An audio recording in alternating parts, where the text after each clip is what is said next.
Welcome to Gurukul. My name is Rajesh Tade, professional English teacher.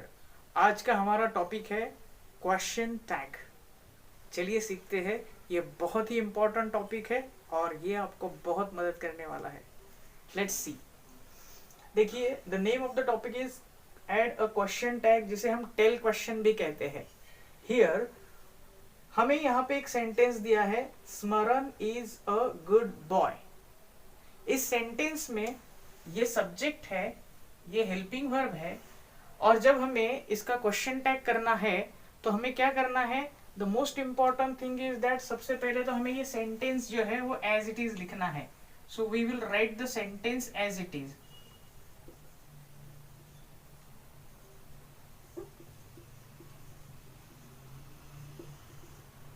Sentence as it is लिखने के बाद हमें क्या करना है? We just need to give a comma. Second step, हमें यहाँ पे एक कॉमा की जरूरत है। ये कॉमा देने के बाद then we will continue with a particular thing. देखते हैं क्या होता है। सो सेंटेंस जैसा का वैसा लिखा हमने, स्मरण इज अ गुड बॉय, फिर कॉमा दिया। सेकेंड स्टेप, फिर हमें देखना है ये सेंटेंस पॉजिटिव है या नेगेटिव है।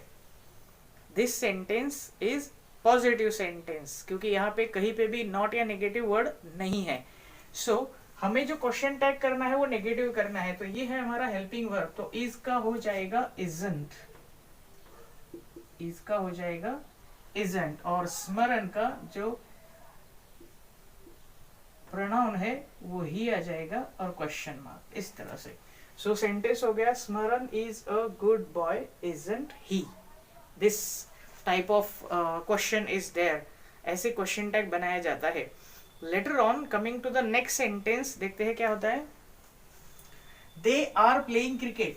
तो सबसे पहले हमें ये सेंटेंस एज इट इज जैसा का वैसा लिखना है। फुल स्टॉप की जगह कॉमा आएगा, और फिर ये पॉजिटिव है नेगेटिव है देखना है। तो ये है पॉजिटिव सेंटेंस, तो यहाँ पे आर है, इसका मतलब यहाँ पे आरंट आएगा। और दे, ये ऑलरेडी हमारे पास एक प्रोनाउन अवेलेबल है, तो यहाँ पे हम लिखेंगे दे, इस तरह से। You have some time. अब यहाँ पे हैव ये पॉजिटिव हेल्पिंग वर्ब है, तो ये सेंटेंस एज इट इज लिखेंगे। फुल स्टॉप की जगह क्या लिखेंगे हम? कॉमा लिखेंगे, और हैव का हो जाएगा हैवंट। और यहाँ पे जो यू प्रोनाउन है वो यहाँ पे आ जाएगा, और ये question mark. Then we had no option. तो सबसे पहले हम सेंटेंस जैसा का वैसा लिखेंगे, कॉमा देंगे, और फिर ये सेंटेंस पॉजिटिव है नेगेटिव है? तो ये सेंटेंस नेगेटिव है, क्योंकि इसमें यहाँ पे नो वर्ड है। तो हम क्या करेंगे? We had no option. So obviously हमारा जो क्वेश्चन टैग है वो पॉजिटिव बनेगा, हैड वी, इस तरह से। क्योंकि ये सेंटेंस नेगेटिव है, इसलिए क्वेश्चन टैग पॉजिटिव बनेगा। Then she sings a song. अब यहाँ पे एस लगाया है, इसका मतलब ये सिंपल प्रेजेंट टेंस है। जहां पर भी वर्ब को एस प्रत्यय लगा है, समझ लीजिए वो सिंपल प्रेजेंट टेंस है। और सिंपल प्रेजेंट टेंस में हमें डू और डस का इस्तेमाल करना है। अब यहाँ पे ये जो सेंटेंस है, दिस शी सिंग्स, मतलब सिंगुलर सब्जेक्ट के बारे में बात कर रहे हैं हम लोग, तो ऑब्वियसली डस का इस्तेमाल किया जाएगा। सो हम लिखेंगे यहाँ पे पहले सेंटेंस जैसा का वैसा लिखेंगे, शी सिंग्स अ सॉन्ग, फिर कॉमा देंगे, और फिर हम लिखेंगे डज। क्या लिखेंगे हम? डज। पर ये पॉजिटिव सेंटेंस है, तो ऑब्वियसली इसका नेगेटिव बन जाएगा, डजंट शी, इस तरह से, डजंट शी, और ये क्वेश्चन मार्क आ जाएगा। फिर प्रियांशी कैन स्पीक इंग्लिश। तो ये पॉजिटिव सेंटेंस है, कैन मीन्स पॉजिटिव, तो यहाँ पे सेंटेंस जैसा का वैसा लिखना है, कॉमा देना है, और यहाँ पे लिखना है कैन शी, इस तरह से। So this is your question tag. यहाँ पे है दैट किंग वॉज ब्रेव। तो ये सेंटेंस जैसा का वैसा लिखेंगे। अब यहाँ पे वॉज है, मतलब पॉजिटिव है और पास्ट टेंस है, तो वॉज का क्या हो जाएगा? वॉजंट हो जाएगा। तो ये पूरा सेंटेंस जैसा का वैसा, फिर कॉमा, फिर हम लिखेंगे वॉजंट।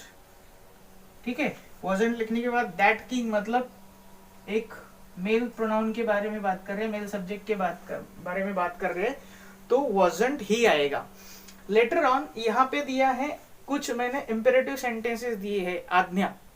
तो in this case come here, तो विल यू आएगा, क्या आएगा, विल यू। तो यहाँ पे ये सेंटेंस पहले जैसा का वैसा लिखेंगे, ये कॉमा देंगे हम और यहाँ पे लिखेंगे हम विल यू क्वेश्चन मार्क।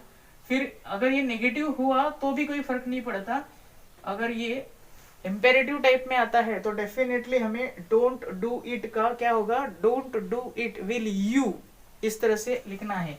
तो यहाँ पे कॉमा देके हम लिखेंगे will you. Then everybody is happy, everybody is happy मतलब we are talking about lot of people, बहुत सारे लोगों के बारे में हम बात कर रहे हैं। और यहाँ पे इज है तो ऑब्वियसली हमें इज की जगह क्या लेना पड़ेगा, इजंट। चलेगा क्या, लेकिन इजंट लिया तो नहीं चलेगा, क्योंकि वी आर टॉकिंग अबाउट बहुत सारे लोगों के बारे में बात कर रहे हैं। तो एवरीबडी, तो यहाँ पे आएगा आरंट, क्या आएगा, aren't. We will just write here, यहाँ पे आएगा आरंट और अनेक लोग है इसलिए यहाँ पे दे आएगा, aren't they. Everybody is happy, aren't they. They क्यों लिखा है, क्योंकि we are talking about lot of people. So no one was present, यहाँ पे नो है, नो वन, बहुत लोगों को बुलाया कोई आया ही नहीं, नो वन वॉज प्रेजेंट। तो सेंटेंस क्या बनेगा कि वी आर टॉकिंग, देखिए यहाँ पे वॉज आया है but still we are talking about many people, तो नो वन। तो अभी इसका क्वेश्चन टैग कैसे बनेगा, पहले जैसा का वैसा सेंटेंस लिखना है, कॉमा देना है और यहाँ पे आएगा वॉज नहीं आएगा, यहाँ पे आएगा वेयर। और ये पॉजिटिव, ये नेगेटिव सेंटेंस है इसलिए इसका जो क्वेश्चन टैग है ये पॉजिटिव बनेगा। तो नेगेटिव सेंटेंस का क्वेश्चन टैग पॉजिटिव बनता है, ये रूल है। तो यहाँ पे हम लेंगे वेयर और नो वन, ये बहुत सारे लोगों के लिए इस्तेमाल किया गया शब्द है इसलिए यहाँ पे हम लेंगे दे। फिर सेंटेंस है नथिंग इज इम्पॉसिबल, इस दुनिया में कुछ भी इम्पॉसिबल नहीं है, नथिंग इज इम्पॉसिबल ऐसा कहते हैं, हमेशा कहते हैं और ये सच भी है, nothing is impossible in this world. तो देखते हैं इसमें क्या है, नथिंग इज इम्पॉसिबल, ये सेंटेंस जैसा का वैसा लिखेंगे, कॉमा देंगे हम और यहाँ पे ये नेगेटिव है, इसका मतलब ये पॉजिटिव में करना चाहिए हमें, तो हमें ये इज जैसा का वैसा लेना है। और ये नथिंग मतलब किसी नॉन लिविंग बीइंग ऑब्जेक्ट के बारे में बात कर रहे हैं हम, तो इट लेंगे हम सब्जेक्ट को। So nothing is impossible, is it. इस तरह से हमारा ये जो टॉपिक है ये कंप्लीट होगा। इसमें कुछ एक्सेप्शंस भी है, तो चलिए अब एक्सेप्शंस के बारे में देखते हैं।